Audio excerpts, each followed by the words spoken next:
শুভ সন্ধ্যা বন্ধুরা।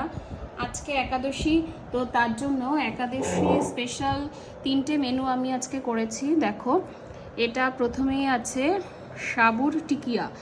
এর মধ্যে সাবু জলে ভিজিয়ে রেখেছিলাম 2 ঘন্টা, তারপরে সেটাকে আলু সিদ্ধ করে তার সঙ্গে ধনেপাতা এবং কাঁচা লঙ্কা কুচি, নুন আর একটু তেল দিয়ে মেখে আমি টিকিয়াগুলো করেছি। দেখো দেখতে কেমন লাগছে। আর সঙ্গে এখানে আছে একটা সবজি, তার মধ্যে 6-7 রকমের বিভিন্ন টাইপের সবজি দেওয়া আছে, একদম কম তেলে করা। আর এখানে আছে সাবুর পায়েস, এটা পুরো বাতাসা দিয়ে এবং দুধ দিয়ে করা, হলুদ যে বাতাসাটা হয় সেটা দিয়ে করা, সঙ্গে কাজু কিশমিশ আছে। তো তোমাদের আমাদের আজকের এই মেনুগুলো কেমন লাগছে তোমরা সেটা আমাকে অবশ্যই কমেন্টস করে জানাবে, এবং যদি ভালো লাগে তাহলে পাশে থেকে ভালোবাসা দিও। Tata, good night.